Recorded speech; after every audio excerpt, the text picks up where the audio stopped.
Hello traders, मैं सागर सिंघल स्वागत करता हूं आप सबके अपने यूट्यूब चैनल फ्यूचर इन्वेस्टर में। बात करते हैं ट्रेडर्स की, हम बिगनर्स के लिए स्टॉक मार्केट्स होता क्या है, ये बेसिक स्टॉक मार्केट के क्या होते हैं। तो थोड़ा सा मैं आपको सिनेरियो बताना चाहता हूं कि स्टॉक मार्केट एक्चुअली होता क्या है। तो इन्वेस्टिंग से लेकर जिसमें ट्रेडिंग तक सब पता चल जाए कि स्टॉक मार्केट एक्चुअली होता क्या है, वो हम सीखने वाले हैं आज कि स्टॉक मार्केट क्या है। लोगों के मन में जो ये धारणाएं होती हैं कि थिंकिंग स्टॉक मार्केट को लेके है, स्टॉक मार्केट सच में स्टॉक मार्केट में कोई सफल बन सकता है, ट्रेडिंग से कभी पैसा बन सकता है, इन्वेस्टमेंट से पैसा बन सकता है, तो ये हम सब समझने वाले हैं। चलिए आइए स्टार्ट करते हैं। हम जानेंगे ये स्टॉक मार्केट है क्या, व्हाट इज़ स्टॉक मार्केट। तो देखिए, स्टॉक मार्केट हम समझने से पहले ना स्टॉक मार्केट की बात नहीं करते हैं, हमें बेसिक से एक बात करते हैं, बेसिक से लेके चलते हैं।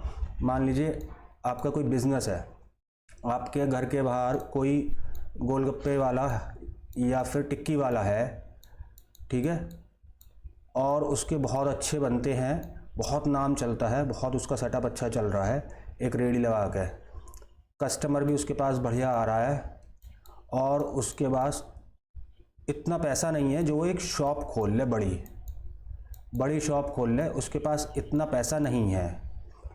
तो मान लीजिए इस दुकानदार का नाम जो है वो है राहुल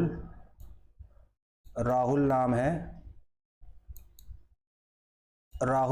राहुल कहता है, जो भी आपका नाम है कि आशीष, आपका नाम जो भी है, मेरा गोलगप्पे का ठेला तो बहुत बढ़िया लग रहा है, बहुत बढ़िया चल रहा है, तो मैं इसको ग्रो करना चाहता हूँ। आप इसमें थोड़ा सा इन्वेस्टमेंट करना चाहोगे, मैं बदले में आपको इसमें प्रॉफिट में से शेयर दे दूँगा। मान लीजिए आप मेरे एक तरीके से पार्टनर हो गए, तो मान लीजिए 10 लाख रुपए की ज़रूरत है मेरे को, और 5 आप लगा दो, और मैं आपको 50% की हिस्सेदारी आपको दे दूँगा मैं।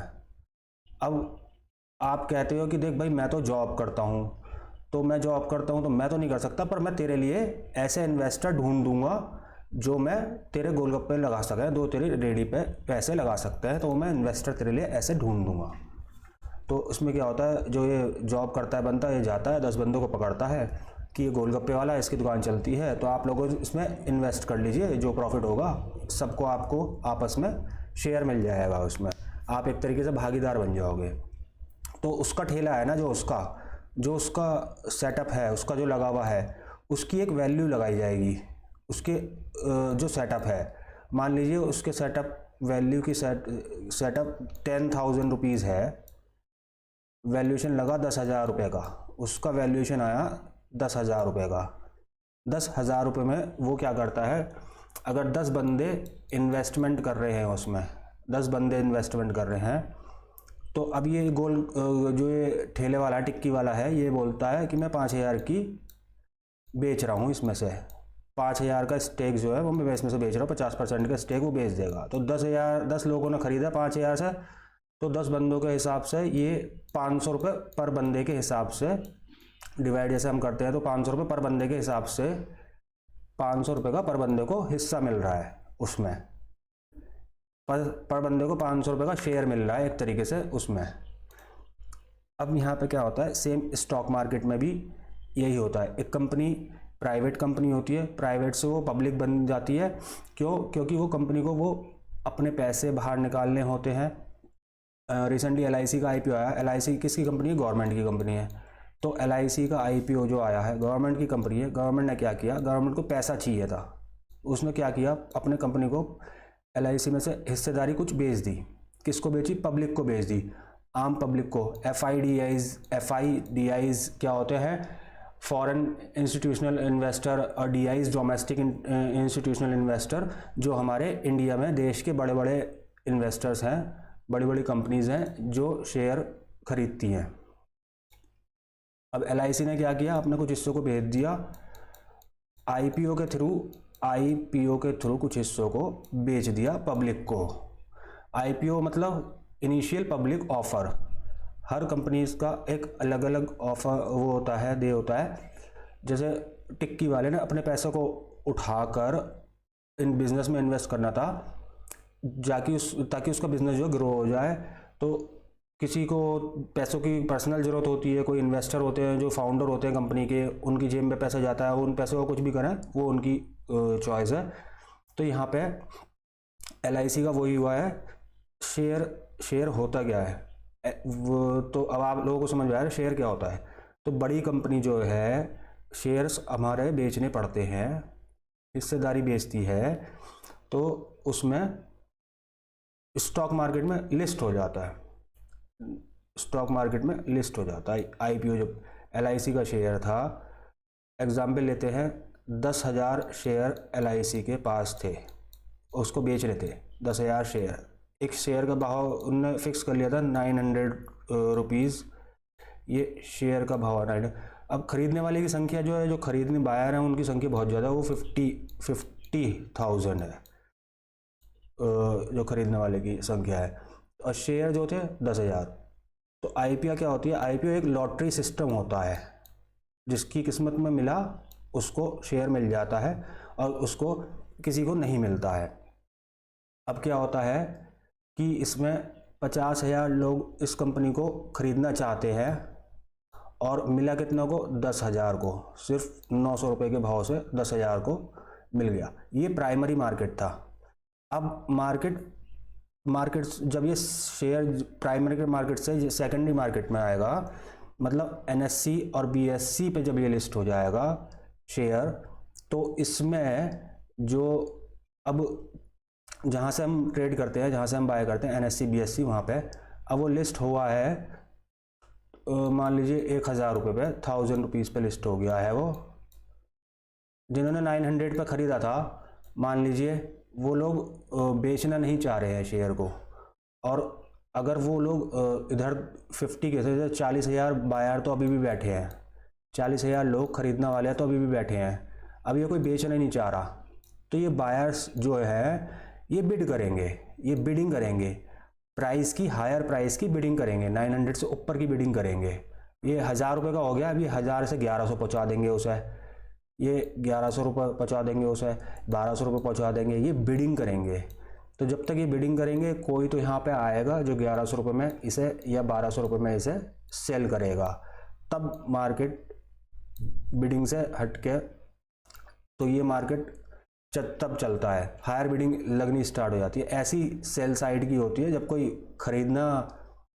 जब कोई बेचना चाहता है और कोई ख़रीदार बैठा ही नहीं है, तो ये यहाँ से 1,000 से गिर के 900 700 इसका रेट गिरता रहेगा। इधर से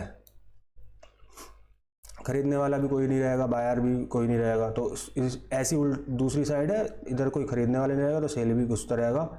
तो इसमें ये सीन है, ये है स्टॉक मार्केट का इसमें सिनेरियो, ये सिनेरियो स्टॉक मार्केट का ये है। स्टॉक्स क्या है? कंपनी की एक तरीके से हिस्सेदारी होती है। जैसे मान लीजिए LIC का IPO है, IPO आया है, 10,000 शेयर LIC ने मान लीजिए लॉन्च कर दिए हैं। अब ये सेकेंडरी मार्केट में जब ये लिस्ट हो गया है, तो यहाँ क्या LIC का रोल रह गया? नहीं, LIC का इसमें कोई रोल है ही नहीं। अब इसमें रोल जो आ जाएगा वो आएगा बायर और सेलर का रोल, बायर और सेलर का रोल। ऐसा नहीं है कि LIC को उसमें प्रॉफिट नहीं मिल रहा या लॉस नहीं मिल रहा, LIC का स्टेक उसमें है, LIC का स्टेक उसमें है। अब उसमें 50%, जैसे अभी मैंने टिक्की वाले का आपको एग्जाम्पल दिया था, उसका स्टेक 50% उन्होंने शेयर बेच दिए अपने, 50% अपने पास रखे हैं। तो LIC भी स्टेक में है, तो LIC का ये रोल है। अगर शेयर का प्राइस मान लीजिए 1,000 रुपये है और वो 2,000 पहुँच जाएगा, तो प्रॉफिट LIC को भी होगा, LIC को भी प्रॉफिट होगा उस चीज़ में। तो ये है स्टॉक मार्केट, इस तरीके से स्टॉक मार्केट चलता है। और बेसिक्स चीज़ें स्टॉक मार्केट्स की मैं आपको और इसमें बता देता हूँ। एक डीमैट अकाउंट ओपन होना ही चाहिए, नॉर्मल सी चीज़ है। अब ऑप्शन ट्रेडिंग क्या होती है? ऑप्शन ट्रेडिंग क्या होती है? तो ऑप्शन में एक प्रीमियम होता है। मान लीजिए निफ्टी 17,465 है अब, तो इसका एक प्रीमियम होता है। तो वो प्रीमियम निफ्टी इंडेक्स में और बैंक निफ्टी इंडेक्स में प्रीमियम्स जो होते हैं वो पर वीकली एक्सपायरी होती है। तो वो वीकली के प्रीमियम्स होते हैं, मंथली के भी होते हैं। पर निफ्टी इंडेक्स में एक्सपायरी भी होती है, पर वीक की एक्सपायरी होती है, जिसमें प्रीमियम श्रिंक होते रहते हैं। तो इसका एक प्रीमियम होता है जिसे हम कहते हैं कॉल, CE और PE, कॉल या पुट। CE हम तब खरीदते हैं जब मार्केट हमें पता है ऊपर जाना है, PE हम तब खरीदते हैं जब मार्केट हमें पता है नीचे जाना है। तो इनके जो प्रीमियम्स चलते हैं उनका एक प्राइस होता है, तो वो प्राइस घटता बढ़ता रहता है। तो मान लीजिए 17,460 है, तो हमें प्रीमियम खरीदना है 17,450 का। तो हम इन द मनी ट्रेड करेंगे या एट द मनी ट्रेड करते हैं, हम कोई out of the money trade नहीं करते हैं। तो उसका प्राइस चल रहा है 80 रुपीज़ और मार्केट ऊपर जा रहा है, हमने 80 रुपीज़ पर बाय करा, मार्केट ऊपर जा रहा है तो हम कॉल बाय करेंगे उसमें 80 रुपीज़ की। तो ये होता है ऑप्शन ट्रेडिंग का, इसमें कॉल और पुट। कॉल और पुट्स क्या होता है, ये बेसिक सी चीज़ें हैं, ये आप लोगों को पता होनी चाहिए, नॉर्मल सी चीज़ें हैं कि कॉल और पुट होता क्या है। ये कॉल और पुट होता है ऑप्शन का प्रीमियम का जो होता है ना, उसमें कॉल और पुट होते हैं। तो ये हमें किसी भी अकाउंट में, जिसमें भी डीमेट अकाउंट में आप ओपन करेंगे, उसमें आपको इंट्राडे की वो भी ओपन कराना पड़ेगा। तो ये सब आपको उसमें मिल जाता है। अब बात कर लेते हैं बाय सेल। बाय ऑर्डर लगाना आना चाहिए, सेल ऑर्डर लगाना आना चाहिए, ये नॉर्मल सी चीज़ें हैं बट आना चाहिए ये चीज़ भी। तो ये हम सबको सीखना पड़ता है, नॉर्मल सी बेसिक सी चीज़ यही है इसमें। अब मेन चीज़ इसमें क्या होती है मार्केट में, स्टॉप लॉस। SL जो होता है ये बहुत मेन होता है स्टॉक मार्केट में। अब SL क्या होता है, मान लीजिए आपके पास कैपिटल 50K की है, एक 50,000 की कैपिटल है। अब आपको डिसाइड ये करना है, बिगनर्स क्या करते हैं, हमें तो प्रॉफिट चाहिए, हम तो कमाने आए हैं स्टॉक मार्केट में। स्टॉक मार्केट कमाने के लिए पैसे दे देगा आपको, 2 दिन दे देगा, 3 दिन दे देगा, आपको दिखा देगा, फिर सब वापस ले जाएगा। तो उसके लिए हमें स्ट्रेटजीज पर वर्क करना पड़ता है, अपने इंडिकेटर पर वर्क करना पड़ता है, अपने सेटअप पर वर्क करना पड़ता है, रिस्क को मैनेजमेंट करना पड़ता है, अपने रिस्क को।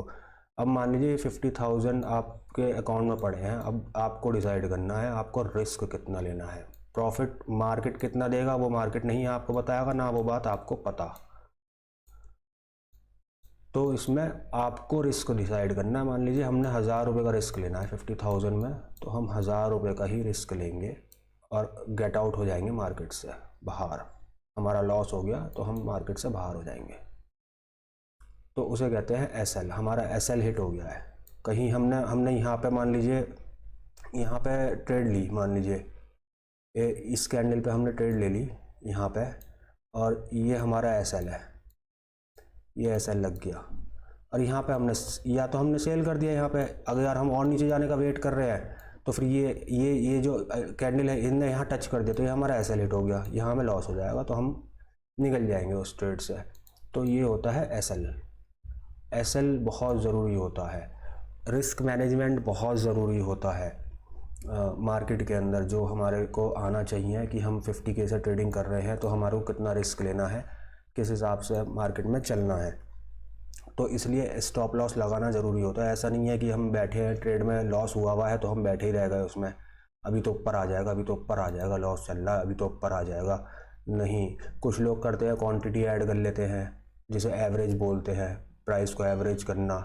मान लीजिए आपने 80 रुपीज़ पे कोई प्राइस पे कॉल बाय कर रखी है, कॉल बाय कर रखी है। अब वो मार्केट आ गया नीचे, मार्केट नीचे आ गया, अब ये 80 रुपीज़ की जगह आ गई 60 रुपीज़ आ गई मान लो। तो मैंने यहाँ 100 क्वांटिटी बाय कर रखी थी, अब मैंने यहाँ 60 रुपीज़ पे 100 और बाय कर ली, मेरे पास 200 क्वांटिटी हो गई। ठीक है, निफ्टी 50 का एक लॉट साइज़ 50 रुपीज़ का होता है, तो मेरे पास 200 क्वांटिटी हो गई और मेरा एवरेज क्या आ गया 70 रुपीज़।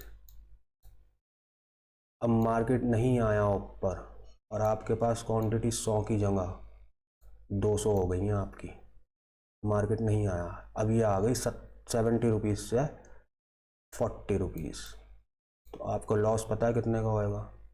आप हिसाब लगा लीजिए, 30 पॉइंट्स का लॉस, और 30 पॉइंट्स इंटू 200 कितना लॉस हो गया, तो आपको लॉस उस हिसाब से हो जाएगा। तो एवरेजिंग नहीं करनी है पोजीशन को, बिल्कुल भी पोजीशन बिल्कुल एवरेज करके तो हम चलना ही नहीं है कि हम पोजीशन एवरेज कर रहे हैं। तो ये होता है स्टॉक मार्केट में बेसिक्स सी चीज़ें हैं, और इसमें बेसिक्स चीज़ें जैसे ये चार्ट है, चार्ट रीडिंग करना, मान लीजिए ट्रेंड लाइन है, ये ट्रेंड लाइन लगाना आनी चाहिए, ये नॉर्मल सी चीज़ें हैं, ये बॉक्स पैटर्न है तो हमें बॉक्स पैटर्न लगाना आना चाहिए, ये सब नॉर्मल सी, ये तो इंडिकेटर्स हैं, ये सब स्टैटिस्टिक्स है इसके, तो ये तो नॉर्मल सी चीज़ें समझ में आ जानी चाहिए। तो गाइज़ आई होप आप लोगों को वीडियो पसंद आए। अगर वीडियो पसंद आए तो लाइक, शेयर और चैनल को सब्सक्राइब ज़रूर करिएगा। धन्यवाद।